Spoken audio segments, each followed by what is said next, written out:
Johnny Dollar. I am thy father's spirit, What? doomed for a certain term to walk the night, Well, good for you. and for the days confined to fasting fires, How about that? till the foul crimes done in my days of nature are burnt and purged away. Bravo, Mr. Shakespeare. Now, why don't you just relax and enjoy it? I wish I could, Johnny. This is Jack Price down here in Corpus Christi. I thought I recognized those pear-shaped tones. How are you, Jackson? Fair. Why the long-winded quote from Act One of Hamlet? Tell me, Johnny, do you believe in ghosts? Are you kidding?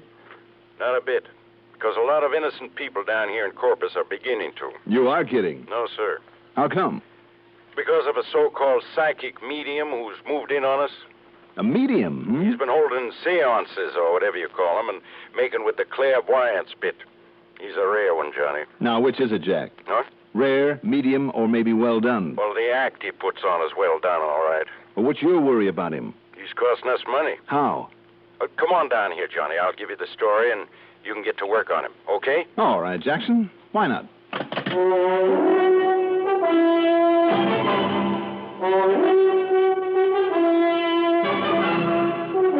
The CBS Radio Network brings you Mandel Kramer in the exciting adventures of the man with the action-packed expense account, America's fabulous freelance insurance investigator. Yours truly, Johnny Dollar.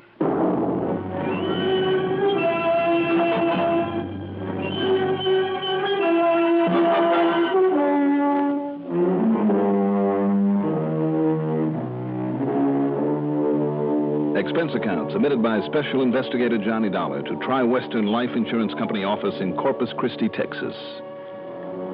Following is an account of expenses incurred during my investigation of the medium rare matter.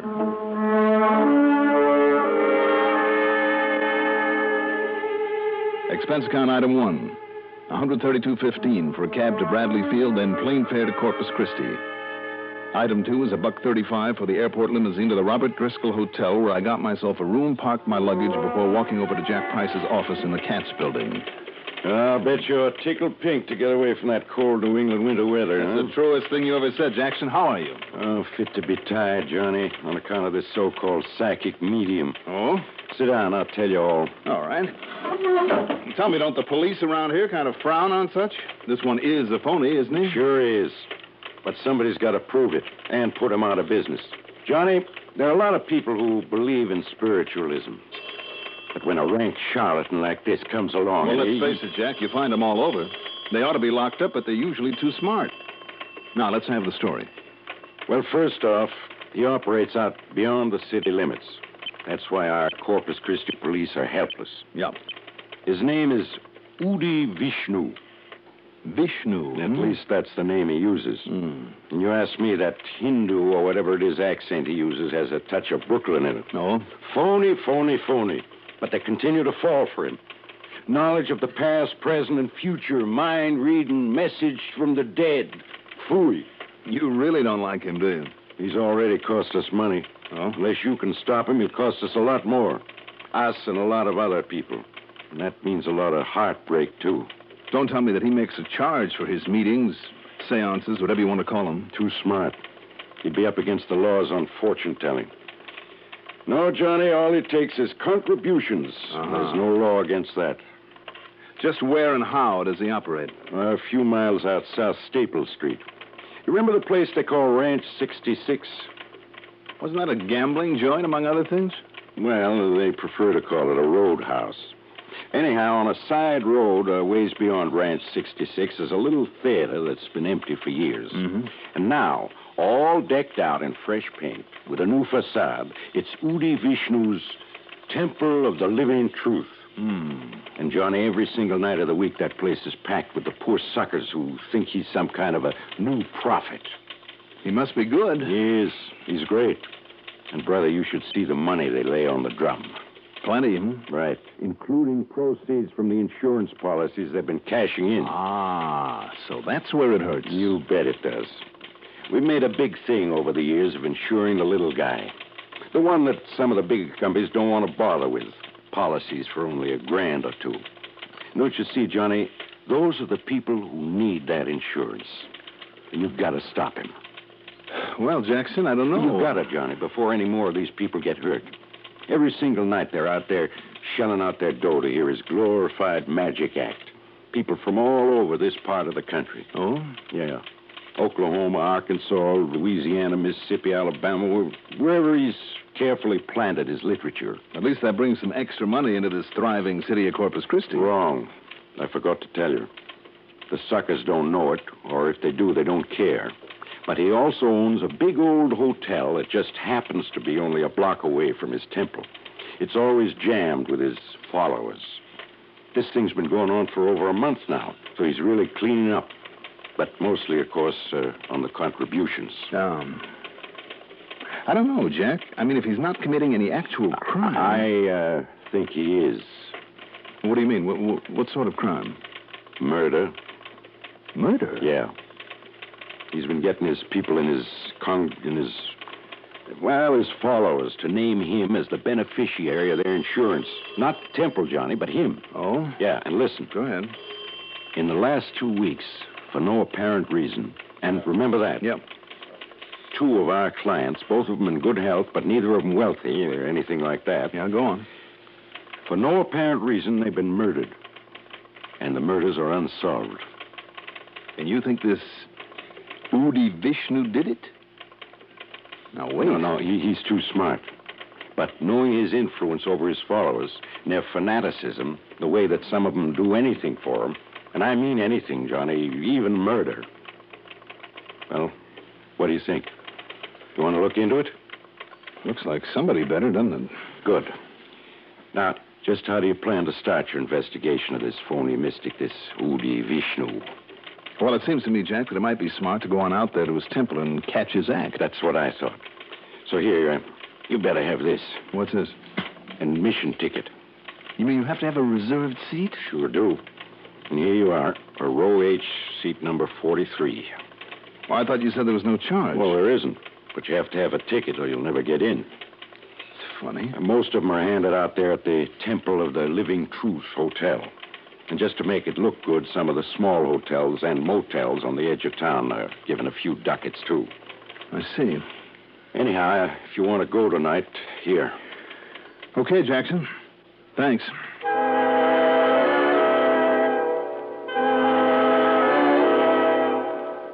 Item 3, $50 deposit on a rental car. By the time I'd got it and going back to the Robert Driscoll to freshen up, well, item 4 is $680 for a cocktail and a leisurely dinner. Then I drove out to the Temple of the Living Truth. Literally scores of people were standing around begging to be let in. But only those with tickets for reserved seats were admitted. And remember that. Reserved seats. The audience, or rather the auditorium, held something over 100 people. And the house was packed. The wide, shallow stage was hung with gray velvet drapes and was bare, except for a sort of reading stand or lectern. There were steps leading from the audience to stage center. And Jack had been right. Most of the people gathered there looked like rather poor folks. The very kind most likely to be taken in by this self-styled mystic.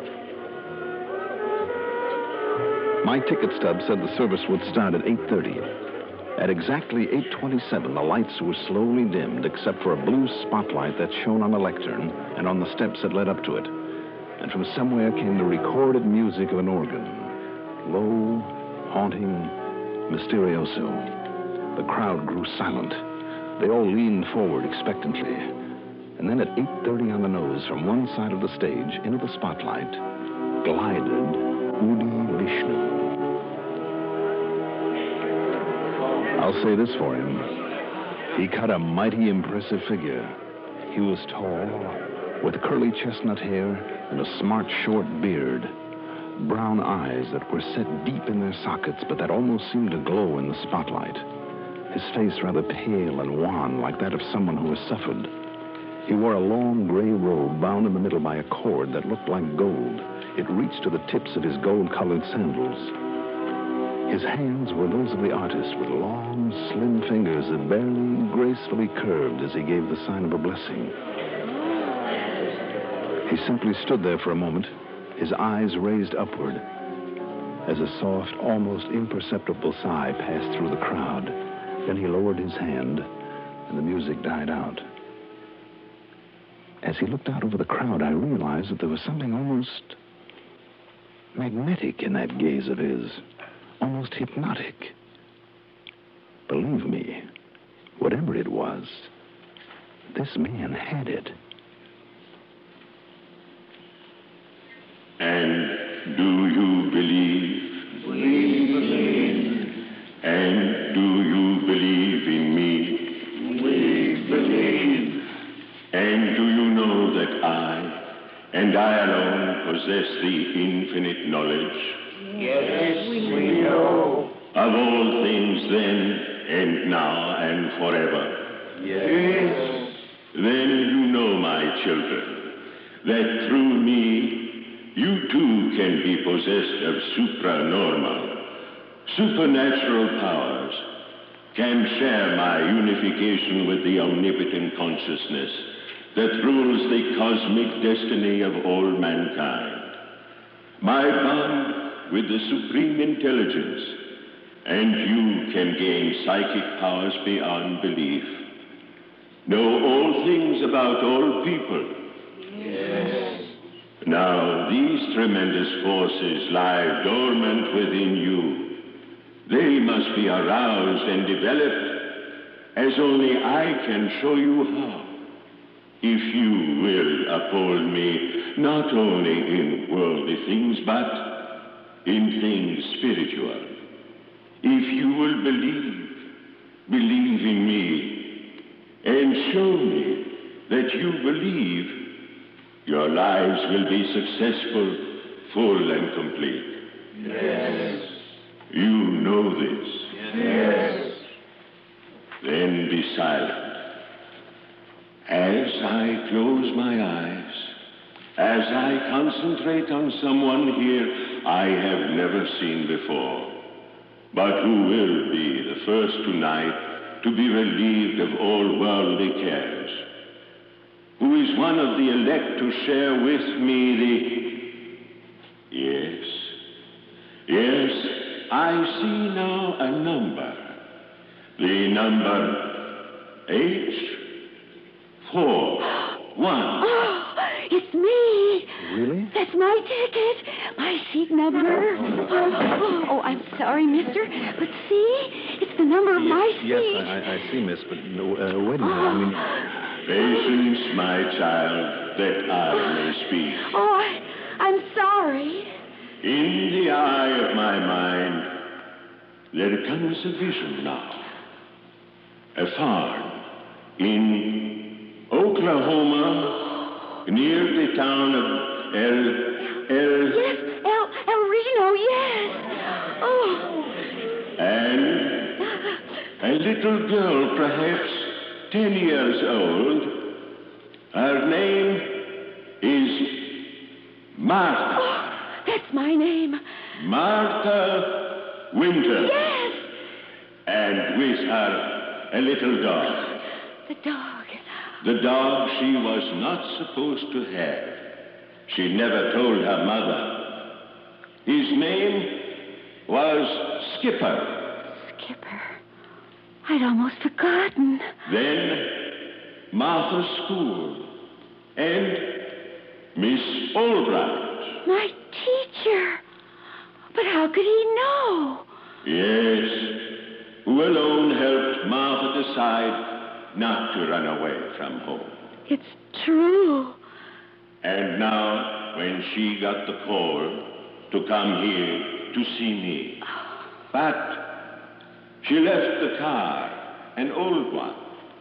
It's blue. He's right. He's right. 43U7418. Oh, that's the license number.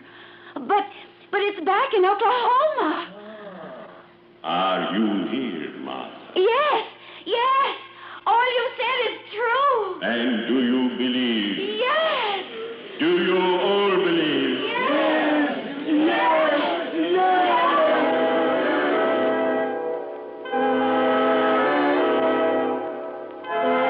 He went on that way for 2 hours, telling people there in the audience all about themselves. Names, places, dates, Intimate things about their faraway homes, their childhood friends, events in their lives that they themselves had almost forgotten. Believe me, it was impressive and very convincing.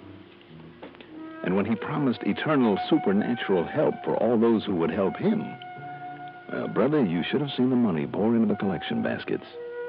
After it was over, in the crowd outside, I talked with those people to find out how he had learned so much about them. But they'd only arrived that very day, that morning. And more important, not one of them had told anyone, not anyone, of the personal things that he had known. Who could blame them then for believing him, and for believing in him, and for going on back to their farms or whatever, convinced that thanks to him all their troubles were over and forever? And the next night there'd be another, a fresh mob there, to shell out their money for his phony promise of supernatural help. But how to stop him? You know the only way, of course. Do I, Jack? Sure. Somehow prove to those followers of his how he actually does get all that information about him. But it's pretty fantastic, isn't it?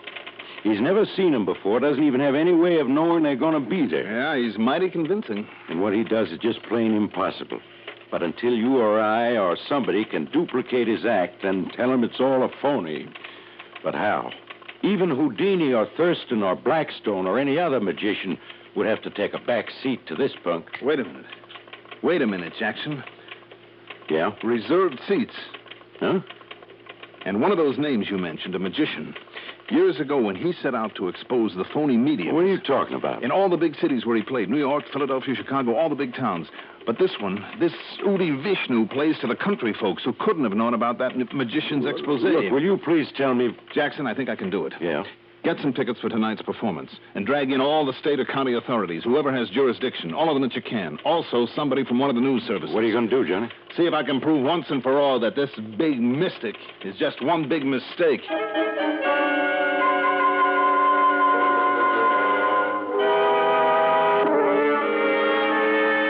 The next few hours were about the busiest I ever spent. First of all, through a contact there in Corpus Christi, whose name I had better not mention, I got the answer to the one key question in my mind. Amount of the latest monthly phone bill paid by the Temple of the Living Truth Hotel. Then, on the excuse that I wanted a reservation for the night, I paid a visit to the hotel. Needless to say, all the rooms were taken, but I sneaked a good long look at the register, and sure enough, beside the name of each guest were the two things I needed to know: home address and ticket number for the night's meeting. Only let's call it performance now. Then back in town, I ran up item 4, $121 in telephone calls. I know, a lot of calls, but very necessary ones. Then, I don't know where and how Jackson got the tickets, but he did. And there in the audience with us were 6 or 7 state and county cops, out of uniform and looking fresh off the farm, and 2 reporters from the national news services.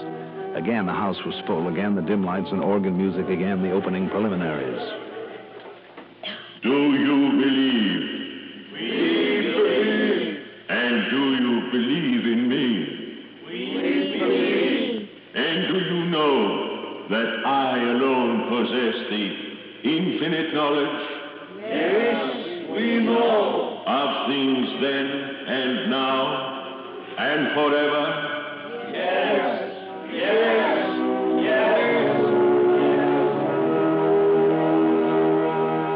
Then when he had him in the mood, and again I say it was pretty impressive, then he began his demonstration. He was every bit as good as he'd been the night before, and by the end of an hour he had them with him all the way. Finally came the break that I'd been waiting for when he called out one of the numbers on the list that I had compiled. And I see another number in the eye of my mind. Number L13. Hey, that's me. It's my seat number. Then listen, my brother, while I tell you of the wondrous things I know through the psychic powers that have been granted me. Yes. That have made you one of the elect. No, let me tell him. What's this? Johnny, what's here? Throw him out. Wait. Wait. Be silent, my children. And who are you, my brother? I was here last night. Don't you see you've inspired in me the same powers that you have? The same powers? Listen to me. Listen to me. Let him speak. Seat number L13. Have you ever seen me before? No, I haven't. Wait, my Of children. course you haven't, nor have I ever seen you before, but that doesn't keep me from knowing all about you. About the Please, same kind of trickery that this Udi Vishnu has been using on you. do not listen to him. Number L13. Your name is Martin Mefford. You came from Cotton Valley, Louisiana, car license number CFU 160. You're a plumber's helper, right? Yes. Oh, no. He has to give. He has to give. Please do not listen to this Mr. man. Mefford, you walk with a limp because you broke your leg when you were 6 years old when Tommy Parkins shoved you out of a tree. True. Do not listen to this Your man. teacher in the first grade, Miss Brewster, she promised you a book if you'd stop chewing your nails. Is that a fact? Yes. How do you know? I forgot it myself. I know by the same trick this crook has been using. My children, Seat number C41, Mrs. Nathan Parry. Yes. Your maiden name was Wilma Leonard. You were born in Ashton. You ran away to Austin when you were 14 and a little secret in your life. Well, listen and I'll tell you. No, stop this man. Stop him. Stop him.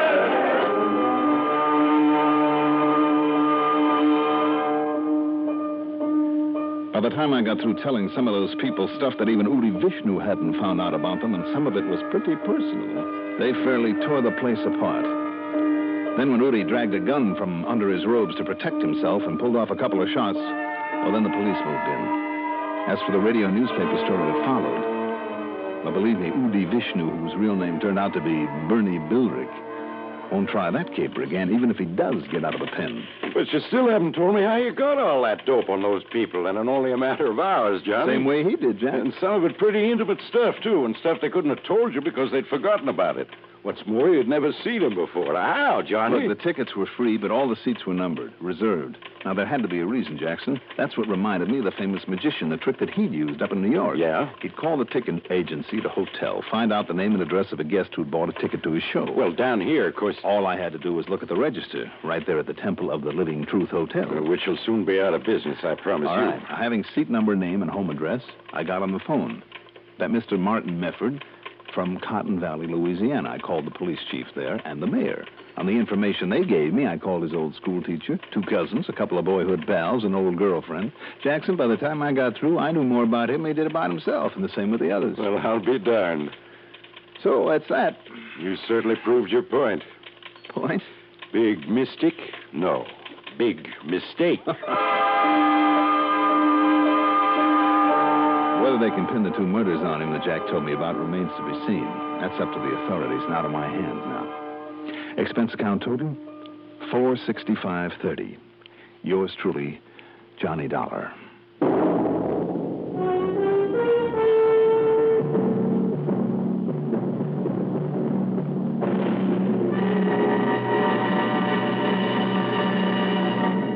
Now, here is our star to tell you about next week's story. Next week, a nice, quiet little town in South Jersey that doesn't stay that way for long.